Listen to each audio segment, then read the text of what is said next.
Krown Produce supplying select Canadian retailers. Krown Produce, proud sponsors of Canada West Football and Canadian University Countdown on Shaw.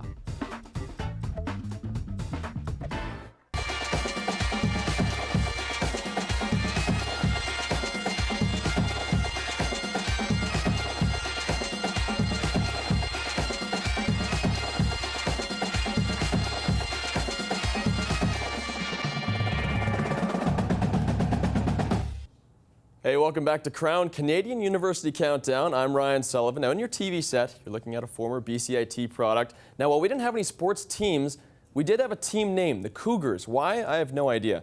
But I do have something in common with this guy coming up with our pro profile, a former University of Houston Cougar turned Queen's Gael, Shomari Williams of the Saskatchewan Roughriders. Before he was taken first overall in the 2010 CFL draft, he became a former NCAA product that decided it was time to come home.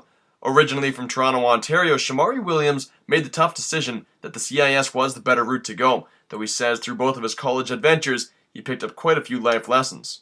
Just learn how to prepare and how to play the game, how to study and how to do that. And, both programs I was blessed enough to play in two good programs where they taught me a lot about how to prepare to be a football player, and even in the CIS and NCAA, so that I've taken that to the next level.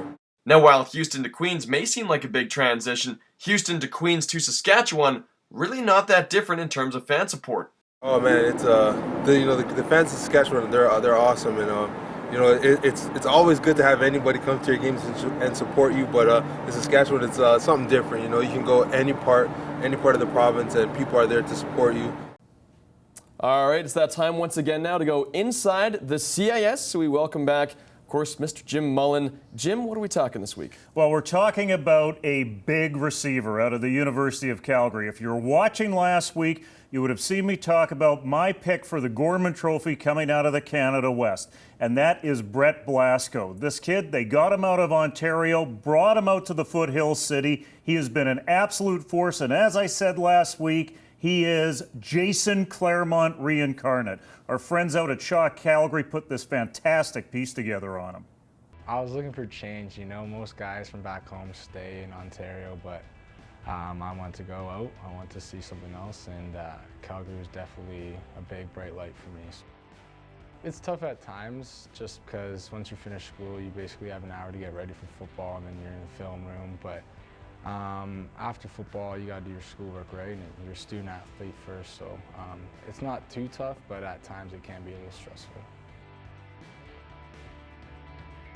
It's an amazing experience, just knowing the guys that have played before you and the guys that you're playing with right now who are stars and will be stars in the future it's very cool, definitely, and definitely just the alumni too is just a huge factor in that, playing for such a great program. So I think it's awesome. On first down from the 35, up the seam, finds Brett Blasco, breaks away from the tackle, gets across the 35, 20, 10, 5, 4, 3, 2, 1, touchdown, Calgary Dinos.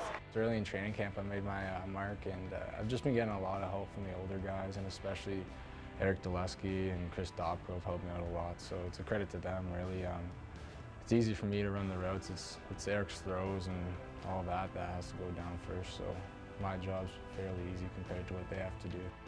I think we have the potential to make it all the way. I mean, you can't look past anyone, so we just got to make it out of this conference first and then take it from there, but we definitely have the potential to make it all the way. All right, I'd like to thank Shaw Calgary for that piece. Now it brings us to the Roundtable, of course. We welcome back Mr. Jim Mullin. We welcome to the pistol. The pistol. I'm going to call you out on the pistol. Andrew Bucholtz from Yahoo Sports Canada, and of course from acrofoot.com, our good buddy JP Shoiry out in Quebec. Now, let's start things out. We'll go across the country. We'll start in the Canada West. The playoff picture starting to get a little clearer now. I know you were just over on the prairies there. What can you tell me? Oh, not in the Canada West. It's as clear as mud right now. Outside of knowing that Calgary will probably clinch first place, and Alberta is already out with their 0 season once again this year. Right now, you have the Regina Rams sitting at 4-2 after their loss to UBC.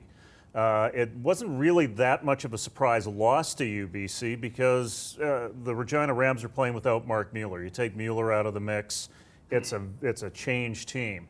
So there's Regina at 4-2. There's UBC at 2-4 with 2 games left on the road against teams that they have to catch up to in Manitoba and Saskatchewan, who are both sitting at 3-3. And how's this for a season series? Manitoba and Saskatchewan, 1 point apart from each other. Saskatchewan and Manitoba split the games, and Saskatchewan wins the season series between the two by 1 point. Thrilling game this weekend. Speaking of the Canada West, perhaps, though, there's always one person that seems to vote Calgary all the time when it comes to the big board, the top 10. And that one person, here's a big hint, has an excellent mustache. Now, Andrew, why do you feel Calgary should be perhaps ahead of McMaster? Well, the thing is, they're pretty close in terms of what they've done so far. But the reason I am sticking with Calgary over McMaster is they're just dominant in the stats. They've got the top offense in terms of points per game, in terms of yards per game. They've got the top defense in terms of points per game and in terms of yards per game. And it's the defense that really stands out to me. Calgary is the one team in this country that's allowing under 10 points against per game. And they're also dominant in the pass defense. They're allowing the least passing yards against per game. McMaster's 15th in that category. So when you throw in that Calgary's playing a lot of pretty tough teams, and they've looked very good, very dominant against them. Mac's played some tough teams too, but they haven't dominated as much. So that's why I'm sticking with the Dinos as number 1. We'll jump over to the RSEQ. A tremendous home-and-home with Montreal and Laval. JP, how are things unfolding over there? Well, like you saw, Laval winning at home, Montreal winning at home also, but Laval, the important thing, winning the points differential, winning by 19 the first one, Montreal by 3. So right now, the playoff picture in Quebec, you got Montreal and Laval at the top, with Laval holding top spot, and they're probably gonna stay that way, finish both at 8-1. And Concordia, having that bottom spot with that ineligibility player that happened last week. So what you have now is like a 3-way race for 3rd and 4th place between Sherbrooke, Bishops, and McGill. With a win this weekend, Sherbrooke can lock it in for the playoffs and possibly lock it in for 3rd place as well. And Bishops and McGill, tough end of the season for Bishops. They play Laval and Montreal. And for McGill, they play Montreal as well and go to Sherbrooke in the last game of the season. So that's the game to watch for McGill. If they want to squeeze in the playoffs, they got to win that one in Sherbrooke to end off the season. Okay, now let's jump over to OUA. We'll just keep it going almost rapid fire style here. Andrew, we'll jump over to you here. Talking OUA, now of course there's clear favorites, Mac standing right up there, but a couple other teams making some noise right now. Yeah, the really surprising one to me is Guelph. Of course, they knocked off Queens this week, and it looks like they've got that second slot now. And Guelph is a team that a lot of people didn't take very seriously heading into this year. But they've been very impressive, and they could make a run in the playoffs. The OUA is interesting because you've got Mac clearly at the top, but after that, there's a real battle between Guelph, Western, and Queens to see who should be the second best team there. And then there's some interesting other teams making some noise, including Ottawa, who's had a real turnaround since they changed coaches from Gary Etchefair. Okay, we're going to switch things up with the Skype feed now. JP, thanks so much for joining us. As always, we'll catch you again next week, my friend. A quick Twitter plug. Yeah, follow me at JP Shoiry for sure. Absolutely, there you go. Thanks, now we're going to guys. switch things up. We're going to go to Kevin Garbuio with Rouge Radio. Now, Kevin, we asked these guys a little earlier, who's making some noise right now leading into the playoff picture. Over in the AUS, you've had just as good a look as anyone, if I can get my words right here. Right now, who's making some noise and who's still kind of sleeping? Well, right now, Acadia, they clinched the first place bye, so they already know they're in the Loney Bowl. They got a shot at the Jewett Trophy. Their goal is to get back and play in the queue again to play in the UTEC Bowl. So they have a good opportunity at that. Right now, they have a logjam from 2nd all the way to 4th. Depending on how you look at it this year, it's either you got 3 teams tied for 2nd or you got 3 teams tied for last. So that's the decision right now. SMU plays against Acadia this week, and SMU right now looks to be the 2nd best team. They have a solid defense, but Acadia is not going to shut down this week. They're going to try and find some fine-tuning, especially since Mount Allison had success running the ball last week against the Huskies. I wouldn't be surprised to see Acadia try and get that run game going and try and go through there. The team that I think will come out in 2nd, Mount Allison. This week they play against X, who is reeling. I watched them last week, and they look like they're just a mess. And next week they'll play against Acadia. In 2nd, Mount Allison. This week they play against X, who is reeling. I watched them last week, and they look like they're just a mess. And next week they'll play against Acadia. And next week they'll play against Acadia. week 8, and don't be surprised to see some players, because that field in Sackville, it's treacherous, especially in late October when it gets wet. Don't be surprised if Acadia starts resting some starters in week 8, but not week 7. So Kevin, let me get this straight. Alex J. Walling goes off on this tirade about how Mount Allison should implode their program, and now we're a few weeks away from that, and you're saying that they could finish second in the AUS. I didn't understand why he went on that tirade, especially since his team's only 2 years removed from finishing 500 and hosting a playoff game in the semifinals. They lost to Acadia in a triple overtime thriller. They had as many opportunities to win that game as Acadia did, and then all of a sudden they have one bad year. Yes, they lost Gary Ross. That's a huge loss for them. This year they're regrouping. Jordan Botel is a tremendous talent.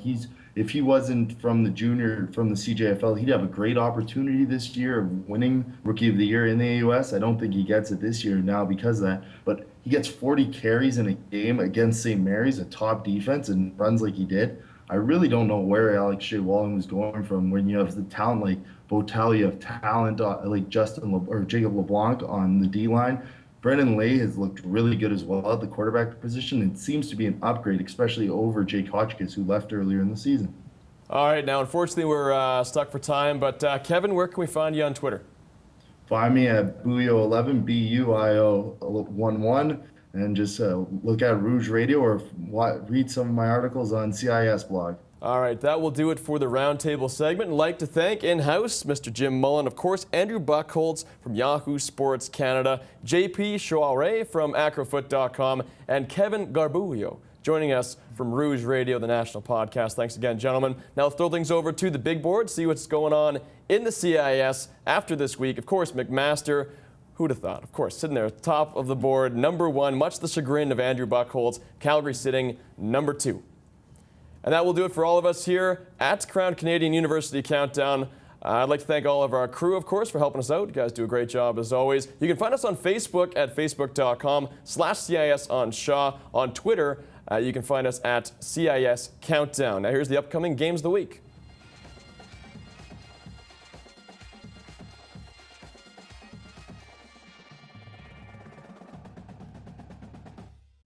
Krown Produce supplying select Canadian retailers. Krown Produce, proud sponsors of Canada West Football and Canadian University Countdown on Shaw.